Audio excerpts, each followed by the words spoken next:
Bismillahirrahmanirrahim. Assalamualaikum warahmatullahi wabarakatuh. Innal hamdalillah nahmaduhu wa nasta'inuhu wa nastaghfiruh wa na'udzu billahi min syururi anfusina wa min sayyiati a'malina may yahdihillahu fala mudhillalah wa may yudhlil fala hadiyalah. Asyhadu an la ilaha illallah wa asyhadu anna Muhammadar Rasulullah. Amma ba'du.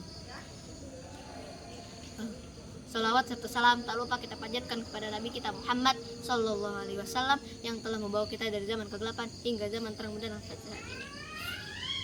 Langsung saja kita tausiah saya tausiahkan dengan berjudul lakukanlah 5 perkara sebelum datangnya 5 perkara. Hadirin yang berbahagia, apakah kalian pernah mendengar lagu itu? Lakukanlah 5 perkara sebelum datangnya 5 perkara.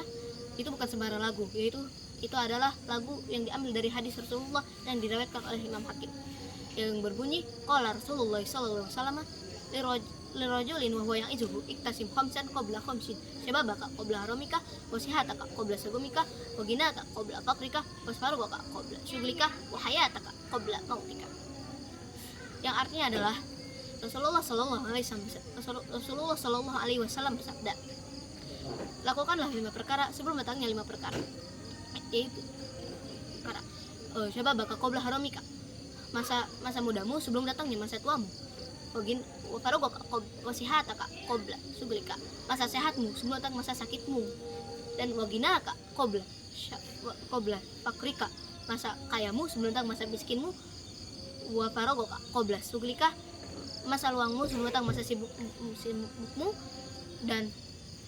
dan wahayataka qabla mautika, masa hidupmu sebelum datang masa matimu. Dari hadis ini kita belajar bahwa Rasulullah mengingatkan kita lakukanlah 5 perkara sebelum datangnya 5 perkara, yaitu mulai dari masa mudamu sebelum datang masa tuamu. Masa muda itu masa muda yang sangat enak untuk kita belajar, menghafal Al-Quran, olahraga, agar tuanya kita agar tua kita bisa mudah untuk menjalankan. Ketika sudah tua kita bisa lebih berefektif, lebih kuat, lebih itulah. Habis itu wafaro masa sakit, masa sehatmu sebelum datang masa sakitmu.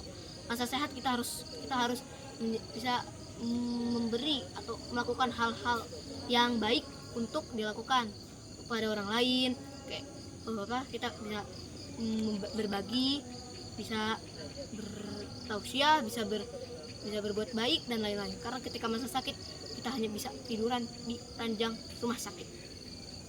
Dan masa kayamu sebelum datang masa miskinmu. Masa kaya kita harus memanfaatkan harta kita di jalan Allah. Apa aja itu? Kita memanfaatkan harta kita bisa sedekah jariyah, kita bisa menyumbang untuk membangun masjid. Setelah itu mengasih makanan kepada orang yang berpuasa dan lain-lain. Habis itu masa senangmu masa luangmu sebelum datang masa sibukmu. Masa luang kita harus memanfaatkan dengan baik.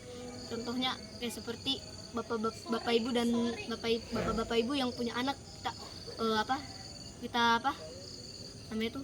mengajak anak kita atau mendidik anak kita ketika masa luang sebelum datang masa sibuk.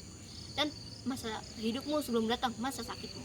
Masa hidupmu sebelum datang masa matimu. Ketika masa hidup kita harus memperbanyak ibadah, memperbanyak doa, memperbanyak zikir, karena ketika masa mati kita tidak bisa apa lagi. Karena kita sudah mati, mau diulang ke dunia tidak bisa. Karena penyesalan yang sangat nyesek itu ketika kita sudah mati, karena kita tidak bisa berbalik lagi. Karena penyesalan itu di awal, penyesalan itu di akhir, tidak ada penyesalan di awal. Maka penyesalan yang paling sakit ketika roh kita telah tercabut dan kita sudah mati. Itu masa sakit banget, dan kita belum siap dan kita belum ada bekal pada di akhirat. Karena di akhirat nanti hanya ada kita belum bawa amalan dan lain-lain jika kita tidak mempersiapkan ketika kita hidup. Sudah segitu saja. Terima kasih. Wabillahi taufik wal hidayah. Wassalamualaikum warahmatullahi wabarakatuh.